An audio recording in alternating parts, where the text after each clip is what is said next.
Good morning. Let me share with you as we begin this morning that Bruce Alexander passed away this week. Services will be sometime in the spring when the grandkids can all get back. I spoke with Shirley yesterday and she seems to be doing very well. I think it's something that's been long expected in that regard. And I know that every time I've been up here and Bruce and Shirley were here, they're sitting right about where Charles and Judy are sitting this morning. They were always very happy. And it was always good to look down and see them there. So please keep her in your thoughts and your prayers these coming days and her whole family. Our chalice lighting this morning, 8 principles in action. We Unitarian Universalists of People's Church light our chalice in honor of the 8 principles of our shared Unitarian faith, the inerrant worth and dignity of every person. It means respect, guides us in all of our interactions with anyone. Justice, equity, and compassion in human relations is determined by those without the privilege and power to establish the frameworks from which those are received. Acceptance of one another and encouragement to spiritual growth in our congregation requires us all to actively engage, ensuring conditions are supportive for all to thrive. A free and responsible search for truth and meaning is a challenging, ever-changing, all-encompassing call we must all answer. The right of conscience and the use of the democratic process within our congregations and in society at large is about inclusive structures and communities that provide space for all. The goal of world community with peace, liberty, and justice for all can only be reached through intentional co-liberation for all. Respect for the interdependent web of all existence of which we are a part. Ask us to remember that each and every creature is an embodiment of the love of the universe, and each of us must act accordingly. Journeying towards spiritual wholeness by working to build a diverse, multicultural, beloved community by our actions that accountability dismantle racism and other oppressions in ourselves and our institutions must be led by those who have been harmed by these and have a vision for the future. Will you join me in our affirmation? Love is the spirit of this church, and service is its law. This is our great covenant, to dwell together in peace, to seek the truth in love, and to help one another.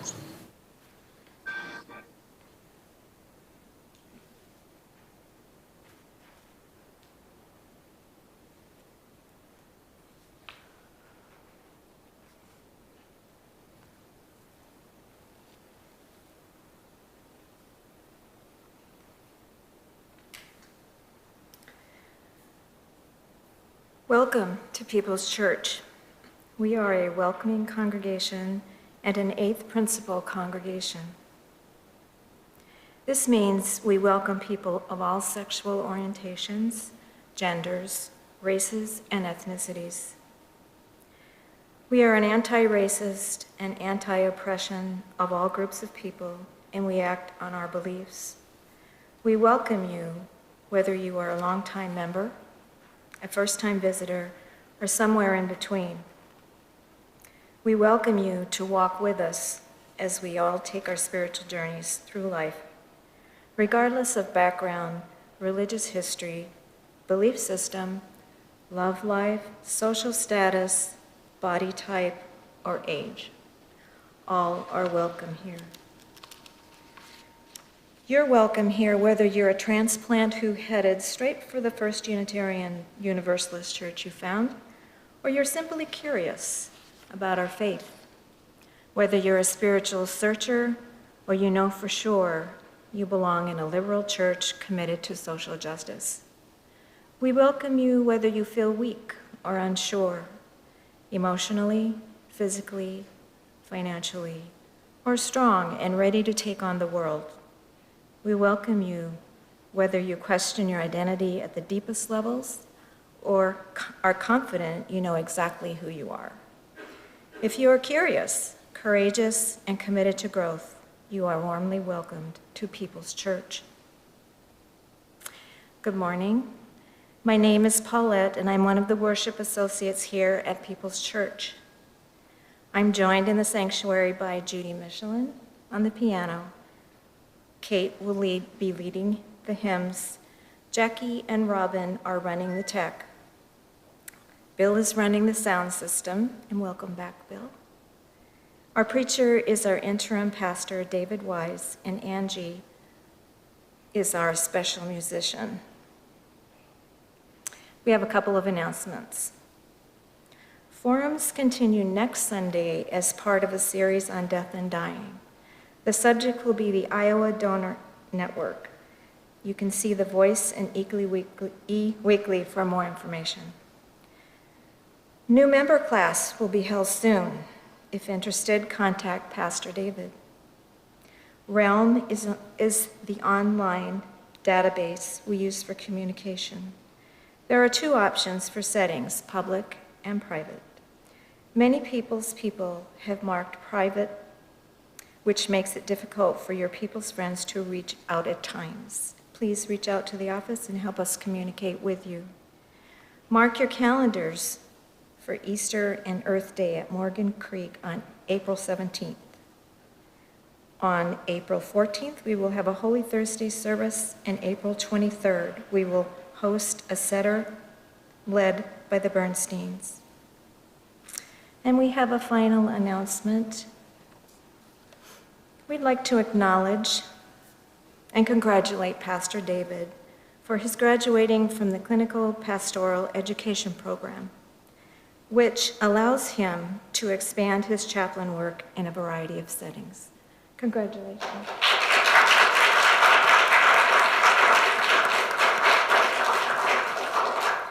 And now, let our worship begin with our prelude from Angie.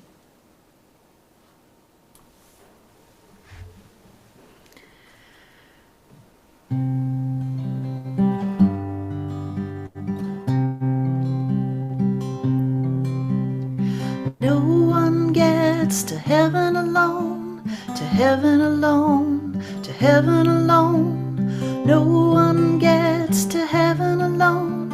We get there side by side, side by side, side by side. We get there side by side.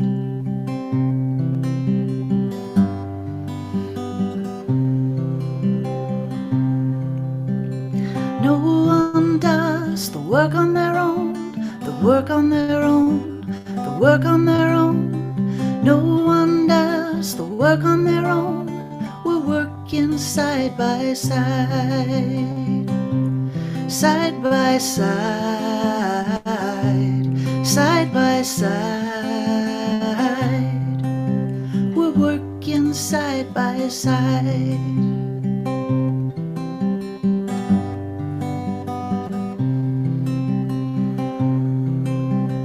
No one heals the world on their own, the world on their own, the world on their own. No one heals the world on their own. We're healing side by side, side by side, side by side.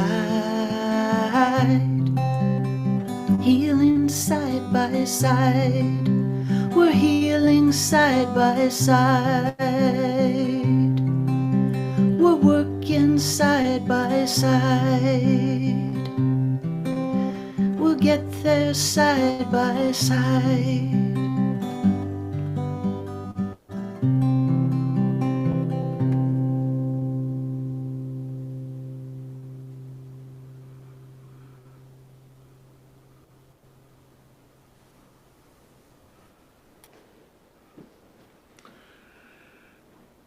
hear these opening words by Kiali Bordner.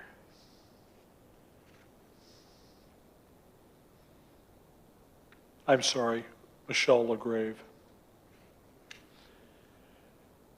We gather together. We arrive as individuals, as couples, as family, as neighbors, as friends. We got here by walking, by biking, probably not so much this morning, by riding, by driving, by connecting. We bring with us our joys and our sorrows, our laughters and our tears, our worries and our fears, our questions and our beliefs, our ethics and our values. Some of us arrived early this morning, or joined us 10 minutes ago, or encountered obstacles on your way, or will arrive just in time for the sermon, or will sign on later this week or even next month. We're sitting in pews, leaning on walkers or canes, stretching in the aisles, settling in chairs or wheelchairs, relaxing in recliners. We, members, friends, and visitors alike, come from many paths and join together as one congregation to lift up our highest ideals. We have gathered. We have come together here this morning, and now it is time for us to worship. Hymn number 168, One More Step.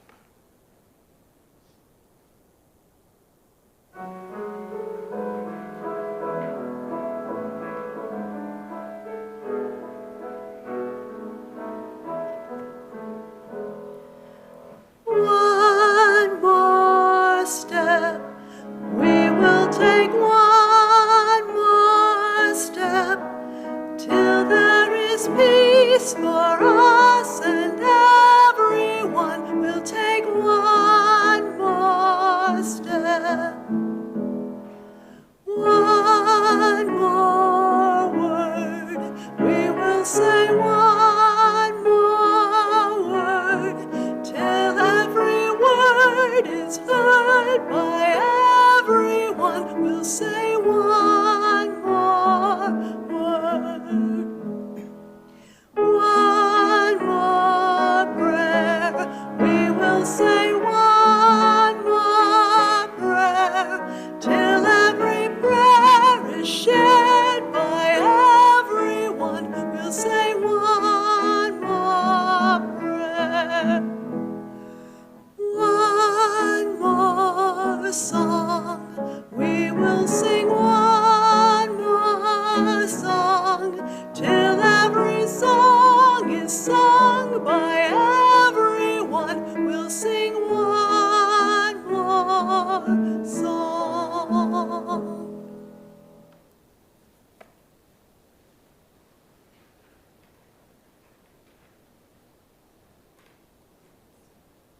Marion, would you step into Andrea's office and tell her it's story time? Oh, she's sitting back there, okay. I didn't see you behind the post.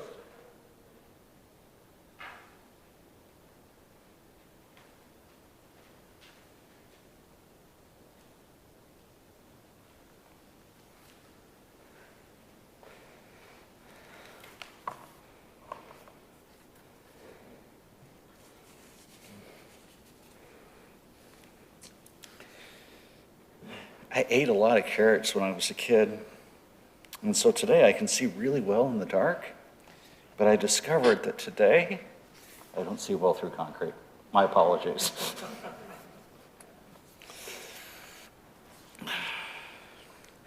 This morning's story is a Dr. Seuss story, and it is entitled The Zacks. One day, making tracks in the prairie of Prax, came a north-going Zax and a south-going Zax. And it happened that both of them came to a place where they bumped. There they stood, foot to foot, face to face.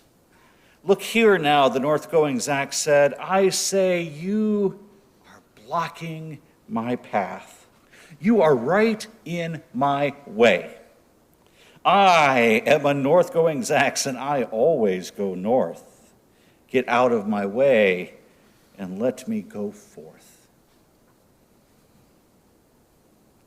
Who is in whose way? Snap the south-going Zax. I always go south, making south-going tracks, so you are in my way, and I ask you to move and let me go south in south-going groove. Then the north-going Zax puffed up his chest with pride. I never, he said. Take a step to one side and I'll prove it to you, and I won't change my ways if I have to keep standing here 59 days. And I'll prove it to you, yelled the south-going Zax, that I can stand here in the prairie of Prax for 59 years. For I live by a rule that I learned as a boy back in south-going school, never budge. That's my rule. Never budge in the least, never an inch to the west, never an inch to the east. I'll stay here, not budging. I can and I will. And if it makes you and me and the whole world stand still. Well, of course, the world didn't stand still. The world grew. And in a couple of years, the new highway came through and they built it right over those two stubborn Zax and left them standing there, unbudged in their tracks.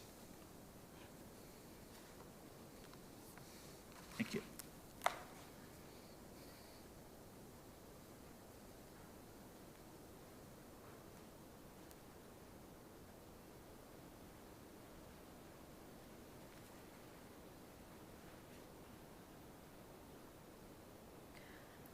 Our first reading is by Ijeoma Olu.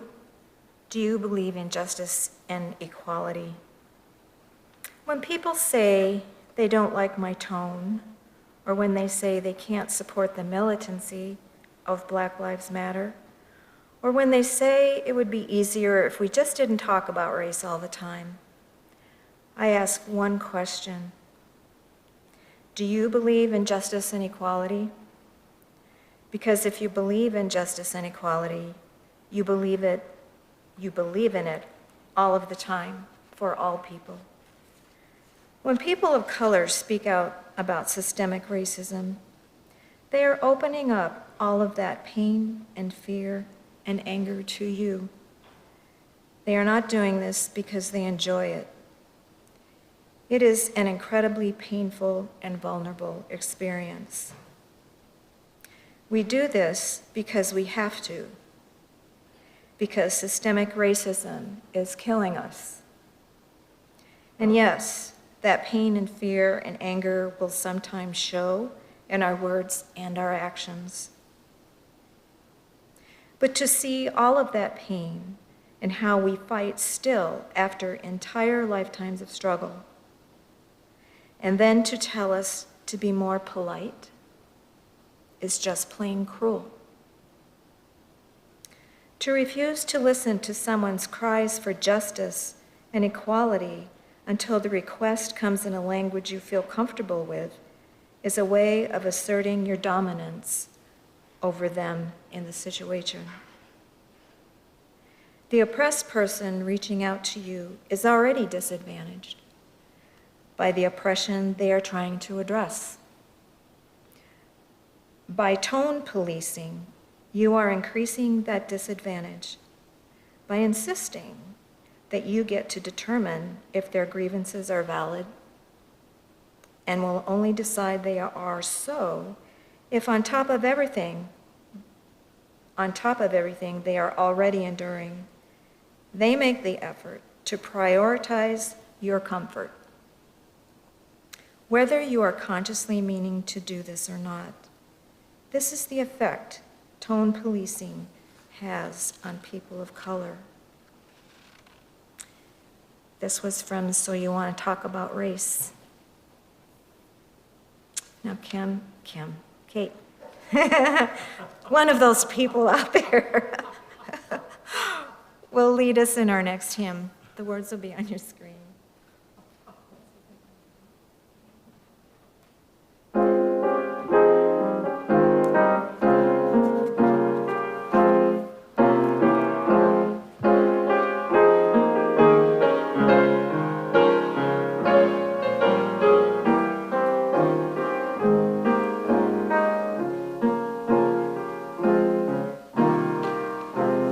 Step by step, the longest march can be won, can be won. Many stones can form an arch, singly done, singly done. And by union, what we will can be accomplished still. Drops of water turn a mill, singly done, singly done.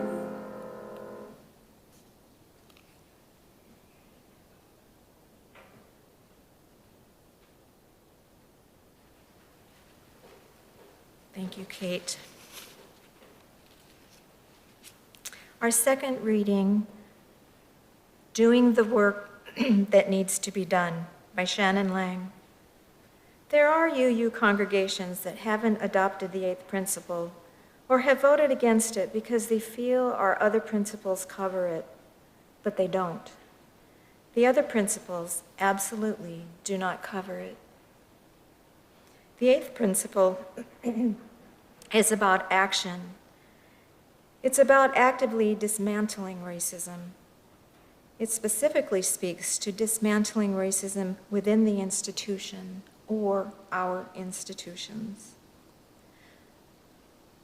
UU congregations are notorious for saying we want more people of color to come through our doors, that we don't understand why they are not there, why they used to be there and aren't anymore. If your congregation isn't adopting the eighth principle, or you're considering voting against it, there's your answer. To me, a vote against the eighth principle is a vote against me, against our principles, against love. The eighth principle is about doing the work that needs to be done. The work that you think you are doing as an individual, as individuals, and as a congregation, but you're not really doing. By adopting this principle, it would actively show that you really do love and care about the community.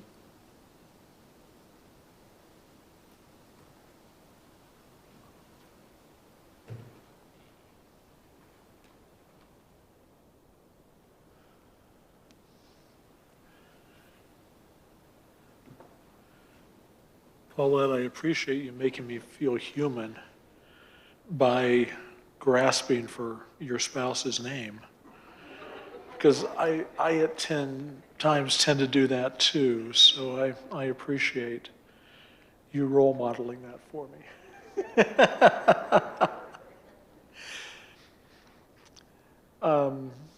One announcement that I forgot to put in this morning is we are having Girl Scout cookie sales following worship, live and in person in the narthex. We also have them available on virtual as an option as well.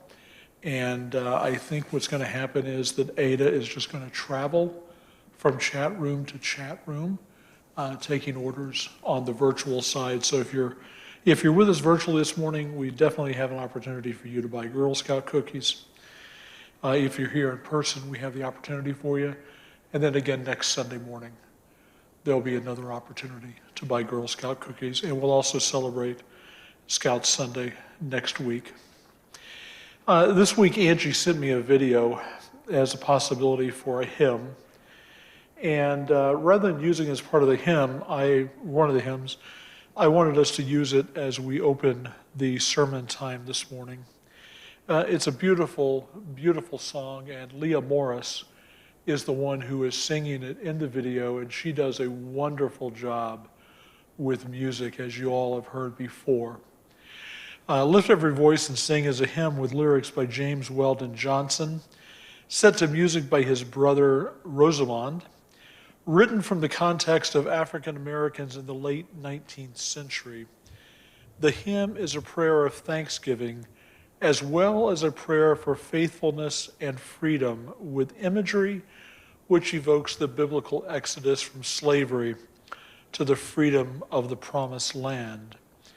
After its first recitation in 1900, Lift Every Voice and Sing was commonly sung within black communities, while the NAACP began to promote it as the national anthem in 1917. It's been featured in many hymnals. It's also been performed by various groups, singers, musicians throughout time. Johnson at the time, while being a great poet, was also the principal of segregated Edward M. Stanton High School in Jacksonville, Florida. He had sought to write a poem in commemoration of Lincoln's birthday. However, amid the ongoing civil rights movement, he decided to write a poem which themed around the struggles of African Americans following the Reconstruction era. Lift Every Voice and Sing was first recited by a group of 500 students in 1900. His brother would later set the poem to music. Hear this recording of Leah Morris performing Lift Every Voice and Sing.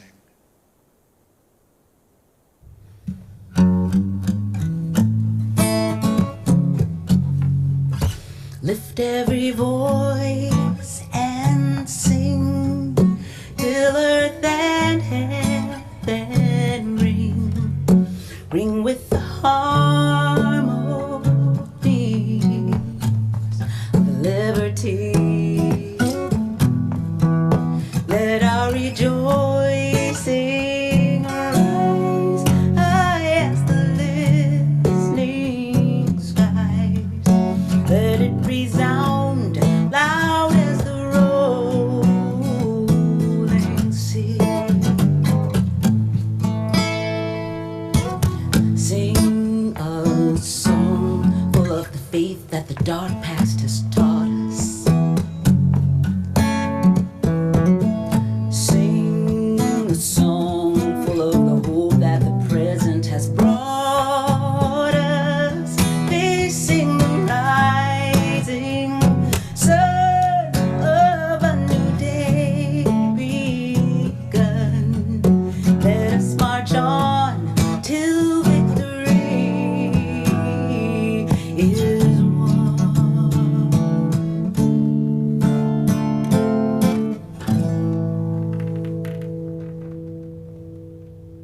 I went to Harford Heights Elementary School in Baltimore, in the city, and one of the great gifts of my elementary school education was that we sang every day. The kids would gather together and the teachers would lead us in songs. I remember that's where I learned You Light Up My Life. And I remember singing that with the entire school body. And we sang Lift Every Voice and Sing. And we learned that this was the Black national anthem, the African American national anthem.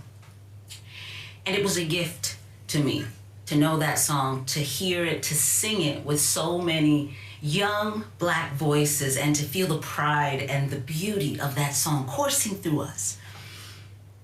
As an adult, I recognize that the lyrics of that song do not exclude anyone. And in that way, I consider it to be more of a human anthem. Lift every voice and sing. Every voice. That's not a Black notion. That's not an American idea.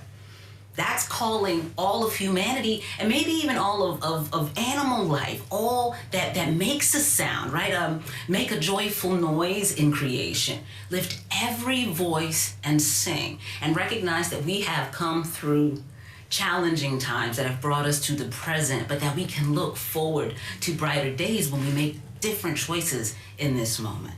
So I want to invite you, when you hear this song, when you sing this song, to stand, maybe place your hand over your heart, to think of it truly as an anthem, as a hymn that belongs to all of us. People at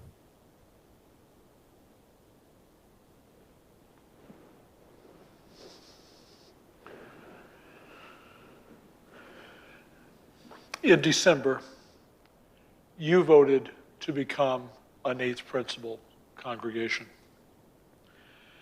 The 135th congregation to do so. And I will never let you forget the first in Iowa. Because I'm proud of that. But what does it mean? There was a great task force of Marcia Swift, Laura McGraw, Dick Woodward, Joy Winey, Megan Jones, Ada Jones, Chris Davis, and David M.K., who led the congregation through the process. They did a fantastic job of informing you, of answering your questions, and presenting a final proposal that you unanimously accepted at the congregational meeting in December. Now that we have adopted the eighth principle, what do we do from here? The task force has compiled a list of recommendations to the board. One of those recommendations includes a group of people to review our bylaws and our policies and help the board and the congregation learn how to embody the eighth principle.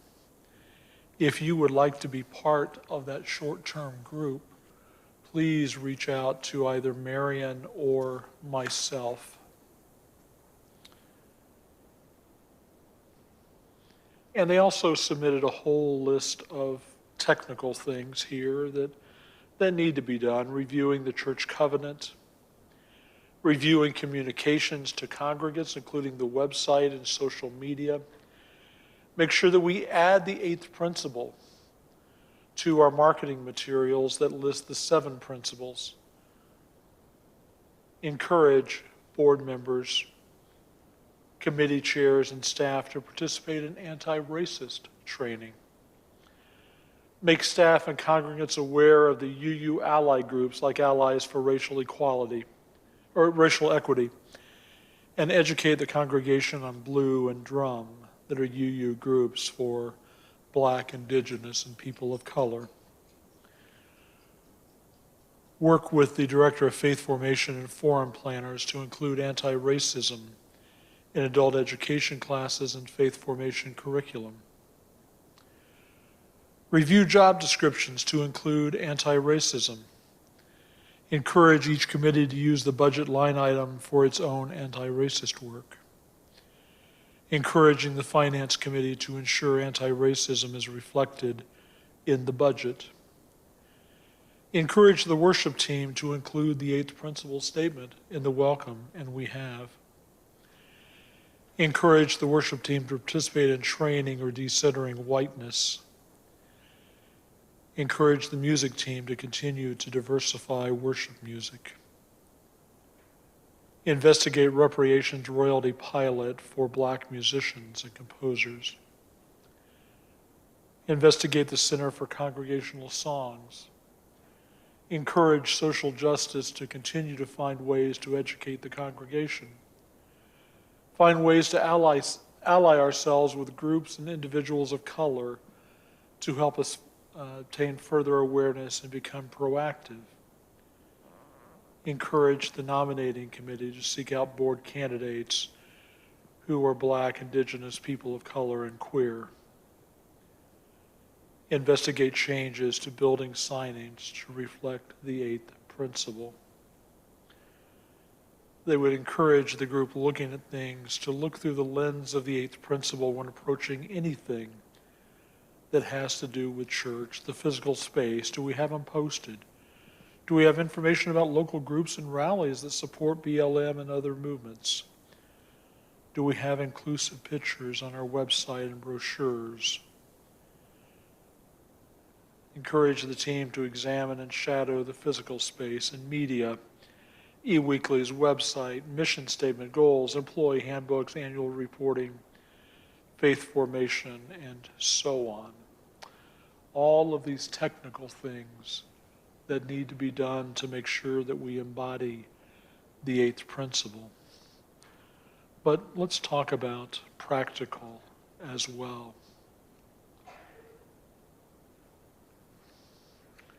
Let's talk about the things that we can do on a day in and day out basis to support the eighth principle in our lives wherever we are going. Get involved in social justice events here at the church. Inquire about joining the Social Justice Committee. Join the book readings. Attend the forums that we hold almost monthly, I think, on social justice issues. Get involved. Join in protest marches, and I know many of you have in the last couple of years. Make your voice heard in support of fairness and justice. Write letters to the editors or columns for local blogs or newspapers. Get involved with the Iowa UU Social Justice Network. Go visit the African American Museum. It is something right here in our community that is very simple and very easy to do. Right now, the Museum of Art also has a gallery of portraits of black women as well. Go see that. Learn from that. Visit sites around Iowa associated with the African American history of the state. Currently, that includes things like the Alexander Clark House in Muscatine. Go see the long-gone coal mining town of Buxton in Monroe County. And there was recently a book that was written about that community as well. It was on Talk of Iowa with Charity Nevy one morning. The author was about just the way that community was so different from any other community around. And that was Buxton in Monroe County. Go visit Fort Des Moines, the Edna Griffin building in downtown Des Moines, where a 1948 sit-in forced the Katz Drug Store to desegregate its soda fountain. In addition, there's the Harris House in Cedar Rapids that Dr. Percy and Leah lived in when they first came to town. There was a big fight and controversy over that. He was a member at St. Paul's United Methodist Church, and the church voted to sell him a lot. That was not popular with every member of that congregation, nor was it popular with the community. And he and his family faced a lot of hassle and racism through that, but he persevered and stayed here for many, many years, including time as the medical examiner. The Martin House in Ames, where Iowa State University's black students lived before they were allowed to live on campus. East High School in Waterloo, where a student protest in 1969 persuaded school leaders to hire more African American teachers and counselors and to add black history to the social studies curriculum. Support minority-owned businesses. There are several of them around this area, Iowa City. Support them when you can. Write letters to your legislators telling them that things like the voting rights or the voting bills that they are passing are discriminatory. to people of color. Tell them that a lot of the bills they are talking about in legislation for the area of education are bad for everyone, but especially bad for people of color. Get involved and live the eight principles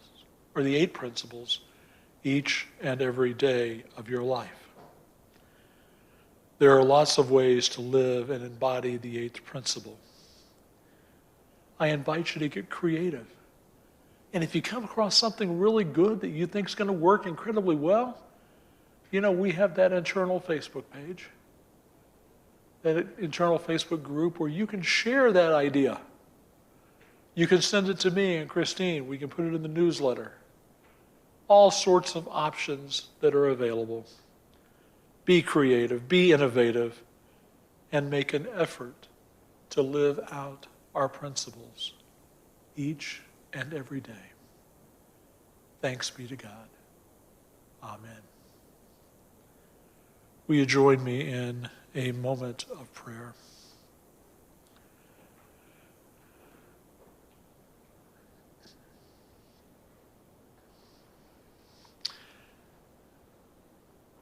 Shantideva Prayer Adapted is the title.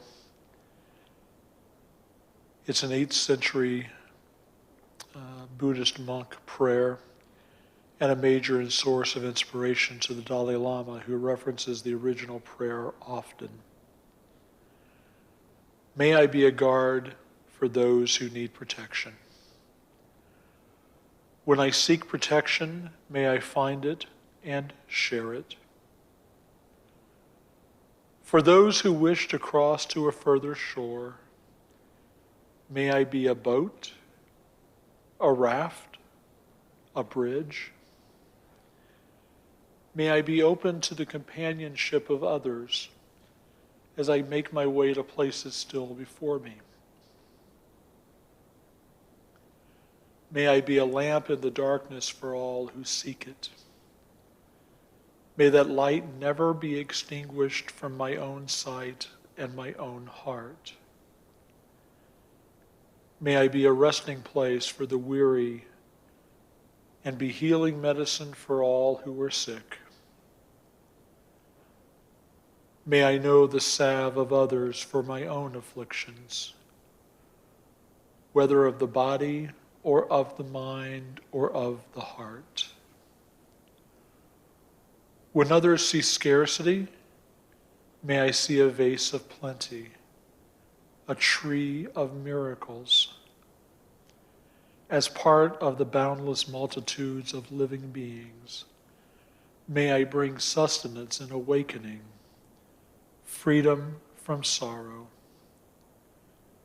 and may I delight in our common existence, holding most tenderly those with broken hearts. Let us sit together in stillness. May it be so. Amen.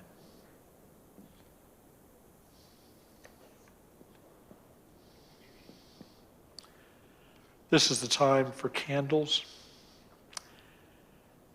A time when you light a candle for something on your heart. Paulette and I will each light candles and place them in the bowl. For those who would like to participate, you are invited to come forward and take a candle. Light it from the large candle and place it in the bowl. As you come forward, please be aware of social distancing.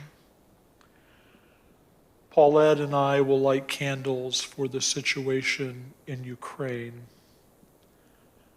the loss of Bruce Alexander, and all of those lost and families affected by COVID.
time has come when those of us who would like to share an offering, there are 4 ways to give, and eventually they'll be up on your screen. If you're here in the sanctuary, there are plates at the end as you go out the door that you can leave a donation if you so choose. Also, you can send a check to Peoples, and you can donate online at peoplesuu.org or use the Banco Mobile app that is on the screen. And now we will listen to our interlude by Angie.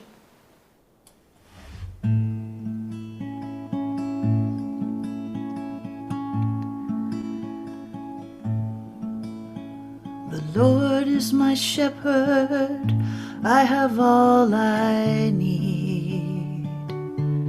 She makes me lie down in green meadows, beside the still waters she will lead. She restores my soul, she rights my wrongs. She leads me in a path of good things, she fills my heart with songs. Even though I walk through a dark and dreary land, there is nothing that can shake me. She has said she won't forsake me, I'm in her hands. She sets the table before me in the presence of my foes. She anoints my head with oil, and my cup overflows. Surely, surely, goodness and kindness will follow all the days of my life, and I will live in her house forever, forever and ever.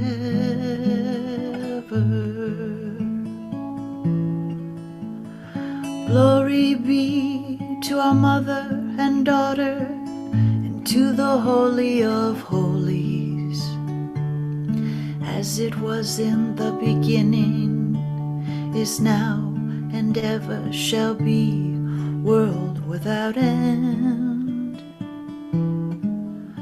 Amen.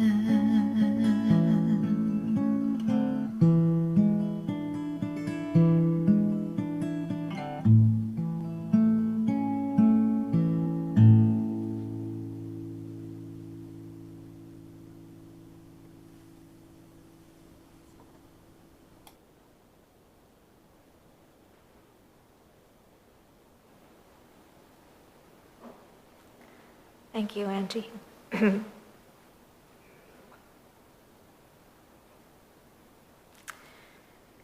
now Kate will lead us in our final hymn.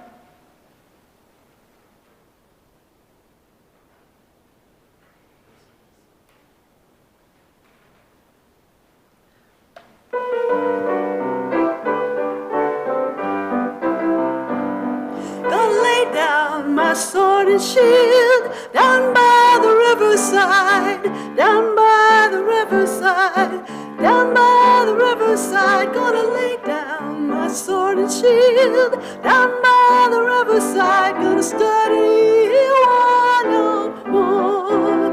I ain't gonna study war no more. Ain't gonna study war no more. Ain't gonna study war no more. I ain't gonna study war no more. Ain't gonna study war no more. Ain't gonna study war no more.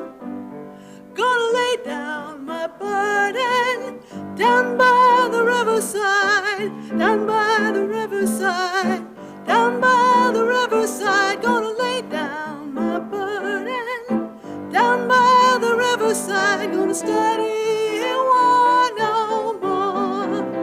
I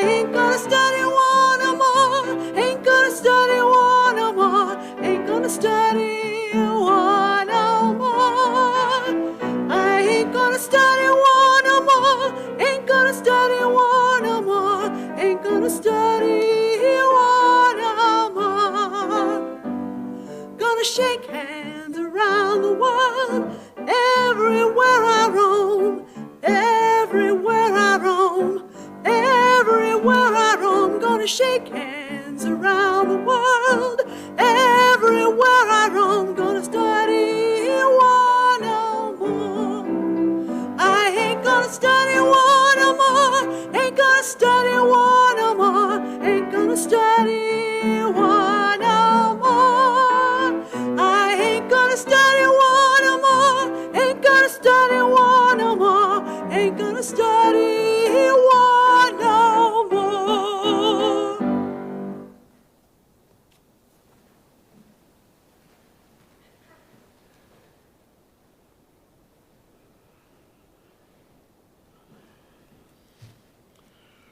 Will you join me in the words to extinguish our chalice as Paulette extinguishes it this morning? We extinguish this chalice flame, but not the light of truth, the warmth of community, or the fire of commitment. These we carry in our hearts until we are together again. And now our postlude by Angie.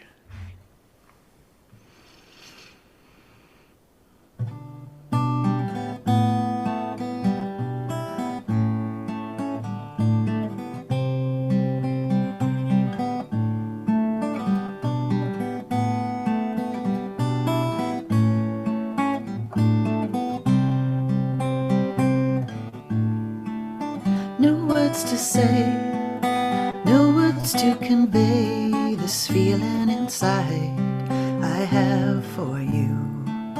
Deep in my heart, deep in my heart, safe from the guards of intellect and reason, leaving me at a loss for words to express my feelings. Deep in my heart, deep in my heart, look at me losing control, thinking I had a hold, feelings this strong. I'm no longer the master of my emotions.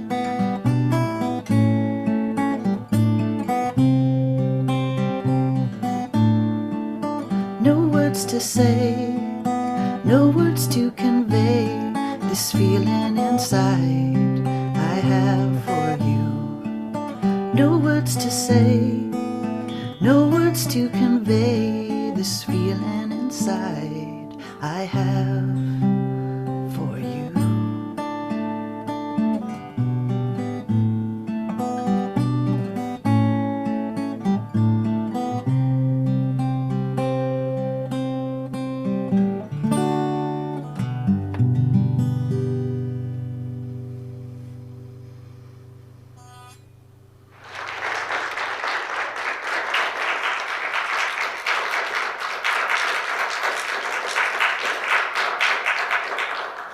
Go now in peace, living the 7 principles, but also living the new 8th principle and embodying it more than ever, especially these days. Go now in peace.